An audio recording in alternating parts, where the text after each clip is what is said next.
Welcome back to Mike Briggs and Athena. Mike is out gallivanting in the tower. I don't know if you heard what he said earlier. I mean, we were texting back and forth and calling each other last night. He doesn't even remember. So he's probably playing his pub quiz right now. I could tell that this gentleman has a great sense of humor. It's Ken not Warkentin. Warkentin is how my family pronounces it, yeah. Ken Warkentin from the Valley Center of the Blind, everybody. Woo! Hey, hey. And he also brought this guy, Ricky Bravo. I don't know if he's going to be on the air with us, but he sounds like a movie star. And looks like one, too. Okay, so we were just talking about your background. You're from Fresno. Correct. You have 4 daughters. I do. And tell us the age ranges again. My oldest is 23. I have a 22-year-old. I have a 19-year-old and a 17-year-old. Crazy. Crazy. Your house must be like, I mean, no wonder why you have a great sense of humor. There must be a lot of drama. You can't take much seriously, yeah. Lots of drama. Fighting over the bathroom. Lots of patience. Oh, fighting over everything. Clothes, makeup, you got it. But you know what? Things get better. You probably went through like a rough part of like junior high. Girls get a little catty and stuff like that, and they're probably a lot better now. Are they? Yeah, okay. Yeah, you go with that. I just can't, I love my girls. I know They're good people girls. that have Good 3 girls. boys, 4 boys, but you 4 daughters. God bless you. I had lots of help because my oldest sister has 4 girls and my second sister has 3 girls. So my parents had 11 granddaughters, no grandsons. No grandsons? And I tried. I really did. That's why I have 4. I really my tried God. hard. Well, now, we were just talking about like in vitro and the embryos and stuff.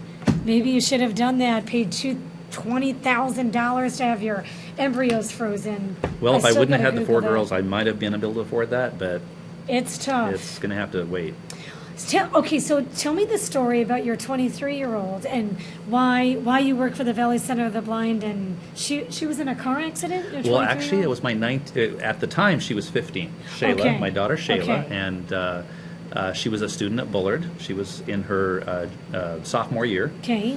And my oldest daughter was behind the wheel of the car. They were stopped at an intersection close to home, and they were waiting for the light to turn red, and a man in a truck forgot to stop and ran into the back of the car. Wow. And so my daughter Shayla was in the Rear-end. back seat, and it was a impact that basically caused her to lose her eyesight. Because she hit her head. Because sometimes when you hit your head or certain parts of the body, She was partially ejected out of the rear windshield, Wow. and the roof of the car was impaled into her skull. Oh my And God. she wasn't supposed to live, or they didn't She's think they lucky should to be leave, alive. but we spent Wow. a little over 2 months in the hospital, and we had some wonderful doctors and Yeah. a lot of prayer. Yeah. And she is currently in her 2nd year at Fresno State. Wow, that is so awesome. So yeah.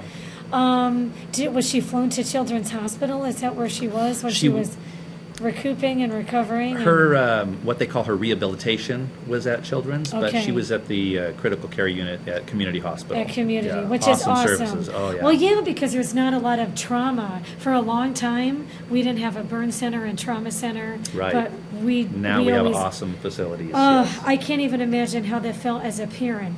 And is that why you work for the Valley Center of the Blind, because of what happened to Shayla? Yes, yeah. We visited the center the year of her accident when she lost her sight. My wife and my girls didn't know anything about blindness. Yeah. I think I saw a couple blind people before, but Yes. that was the extent. Yes. I see And, them actually right out of CentralValleyTalk.com, a lot of blind people that are taking the buses. Yeah. I see them a lot out here. Yeah, transportation is a big issue for the blind. Yes. But they have to take yeah, the got bus. involved, and now I'm the executive director. Who would have known? That is so cool. So what does the Valley Center of the Blind do for the blind? Well, for the most part, we are there for them. Losing your eyesight is probably one of the scariest things that can happen in your life Yeah. in forms of a disability. Because you've had your eyesight for sometimes for most of your life, Some. sometimes only 15, like your daughter. And some are born without their sight. But it's still, for my daughter, she's walking around in total darkness, so when she makes her own way to Fresno State, it's like turning the lights out, no stars, no moonlight, and you're walking the streets and getting on buses and making your way around. So Does my she hat's do off to her. that? She's a brave girl, and I'm very brave. proud of her.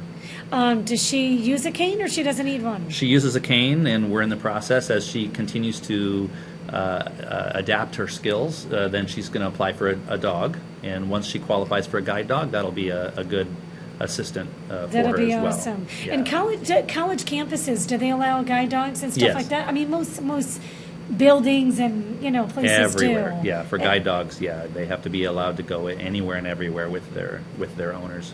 I can't even imagine what your daughter went through. Like, how do you figure out how to get to point A, point B, put peanut butter on bread? You know what I mean? Just like Right. simple things that we all take advantage of. Right. How did she?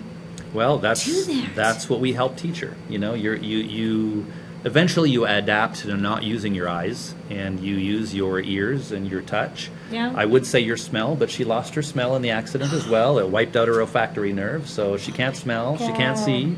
She can hear. She can hear. And I She's got heard 20% of her taste, because 80% of our taste comes from our smell. So Okay. she still can taste the difference between salt and sweet and Okay, sour and that's bitter. good. That's very good. So yeah, because I did hear that. I had an aunt that was blind, but she used to babysit us. And my brother and I, we were so horrible because as kids we're like, we're going to do this, we're going to do that. She's a blind aunt. Right. She's not going to see anything. Tee-hee-hee, you know what I Yeah, mean? right. She had the best the best hearing. She could hear. I remember we were acting up and doing something, like staying up all night, and she said, I can hear you. Yeah. She said, just because I'm blind, I have like 200% hearing. Right. so I don't know if your daughter has that, because you have to learn your other senses, Yes, to deal with things. Right. Well, and just like Braille. I mean, even with her, the first time she tried to feel Braille dots, she's like, "There's no way I can't feel the difference between yeah. these little tiny dots." Yeah, 'cause but it's now dot, she can dot, read dot. Braille. Wow. So the doctors say that when we rely on it, that we all have the ability to do it. We think, "No way could I ever," but Yeah. our brains are pretty amazing. And that's what she does. So how does she communicate with people? I want to say, How does she do Facebook and Twitter and all that kind of Yes, stuff? With yes. ease, with ease. Or That's even- what we teach. The iPhone was revolutionary for the blind community. I mean, she can work her iPhone as good as anyone, probably better than most. Now, how? Because does it have like Braille and things like, and like, how does she do that? It talks to you. Yeah, it and talks every to you, iPhone that's has that true. capability. You turn on your accessibility, it's called VoiceOver. Yeah. I wouldn't recommend you do it, because if you get it, you might not be able to get it off. You know what? It comes out. Oh, my phone's dead, but it'll come up like an ask. It's like a woman. What's her name? Siri. Yeah, Siri. Yeah. Like Siri, or someone comes up by mistake, and I can't get rid of her. Right. But that helps out blind Oh yeah, people. yeah. No, it's amazing what they can do. And she uses a Wow. computer. She uses a laptop. So we're used to looking at the screen visually and watching television with our eyes, but Yes. she does it with her ears, and the screen readers talk to her. And it's quite a learning curve, but that's what we do at Valley Center for the Blind. We teach people who can't see to be able to live as independently as possible. Wow. So to be able to butter your own bread and to be able to Right. iron your own clothes, she puts on her own makeup, does her own hair, unless we'll do it for her. She, of course, who doesn't want somebody else to put on your makeup for you? Exactly. I and would be like, please. pamper- Yeah. So Wow. yeah, she no, it's amazing. Most of my staff are blind. Wow. And so when you hear about the blind leading the blind, Yeah. it's not a joke, because if you were blind, would you funny. want to be told you could do something by a sighted person, or would you want somebody who actually can't see be telling you can do this because I can do this? That's true. Right. I'd rather have that. I remember I worked with a guy in radio. He just wanted to be on the radio so bad, and it was great because, he was just like, no one can see me. I'm the voice of radio, blah, blah, blah. He was, this was in New York City. And I remember running into him on the subway. All these people, New York City, you got probably like what? It's like India, like 1 billion people. Right. And we're on the subway, and I see him. I'm like, oh my God, Nick.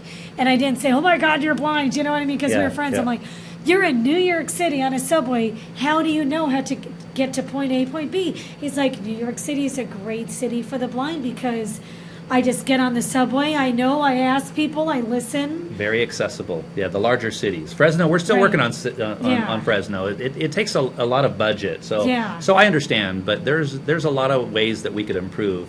Well, transportation sucks here. Yeah. In California in general. Right. You really have to hop on a bus or a cab. Obviously, your daughter doesn't drive, so it's like, does Yet. she? The Google car, it's coming. So We have hope. You're kidding me. So wait. So blind people are going to be able to drive Scary, with huh? the Google? Yeah, well, I hope so, but I I've mean- seen The woman that got arrested, she had like Google glasses. Do you remember her? There was like this big court case. She almost had like a visor with Google. Okay. But there were Google glasses All right. or a Google like visor. And she wasn't blind. I think she wanted to like GPS and do stuff, so she was like that driving. Okay. And she got a ticket. Okay. And she fought it, and I think she won. But that would be a cool thing for the blind too. You know how all the new features in the cars have that, where it brakes for you. You know, if you don't see something, it does it for you. Well, more and more cars are becoming computerized, and so pretty soon, I think any of us will just get in the car and we'll tell it, take me to so and so, and it'll take you, and you won't have to do anything. So yeah, that'll give the blind an opportunity to drive. And when they first started showing the Google car, they showed a blind man actually getting around. So yeah, someday. We're not quite there, but I'm hoping. I'm going to have to Google a lot of stuff, including your daughter. So in honor of Shayla and other people that either just became blind for some medical thing or an accident or whatever, how do people find you, and what's your phone number, Ken? So they well, can we're call you and located stuff. here in Fresno on Shaw Avenue. We're close. We're just east of the underpass near Marks. Like when you're heading towards Shaw 99. Like, Correct. Well, I guess it depends on which direction you are, but West Shaw, okay. Right, and we have a website that we've just recently launched a website. We're still kind of getting it up to speed, but it's www.valleycenterfortheblind.org. www.valleycenterfortheblind.org. Correct. Yeah, Awesome. that's it. And so we are a nonprofit, and so we rely heavily on donations.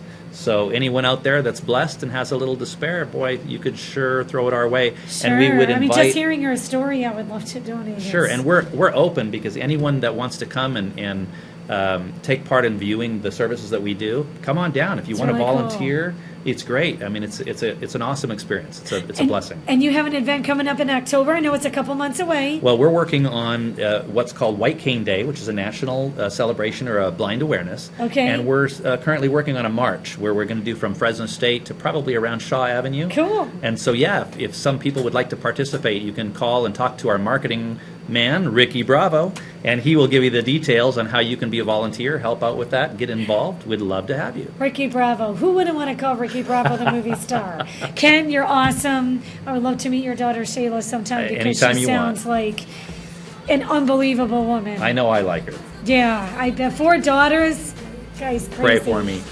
We will. All right, so do it. Give us a website again before we go. www.valleycenterfortheblind.org. valleycenterfortheblind.org. So check it out or go visit them. It sounds like an awesome place. Come on down. Coming up next, we'll drag Mike from the bathroom and do something wild and crazy on CentralValleyTalk.com.